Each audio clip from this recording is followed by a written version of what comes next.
चल तो गल करके भाई की हाल है? ठीक है कर भाई की। अस्सलाम वालेकुम भाई। मेरा बच्चे तीन ने, दो बच्चे मजदूर ने, एक बच्ची मजदूर है ते एदी नज़र भी नहीं है की हाल है भाई?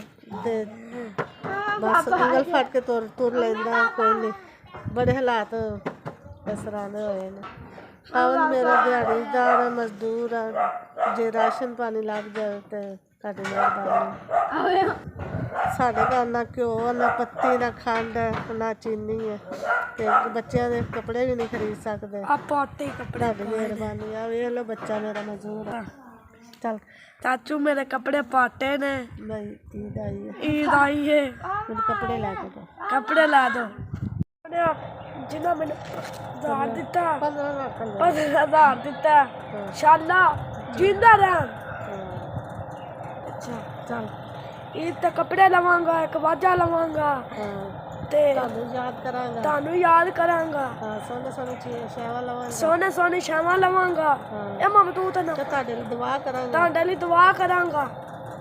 ਹਾਂ जूंदे रहो, ਹਾਂ ਲੰਮੀ ਉਮਰ ਹੋਵੇ ਅੱਲਾ लम्मी उम्र होवे अल्लाह सोने। जिन्हों ने मैंने 15,000 रुपया घलिया उन्हों की मेहरबानी। जिंदे रहे इंशाल्लाह अल्लाह सोना। मेरी बेटी भी मजदूर है, बेटा भी मजदूर है।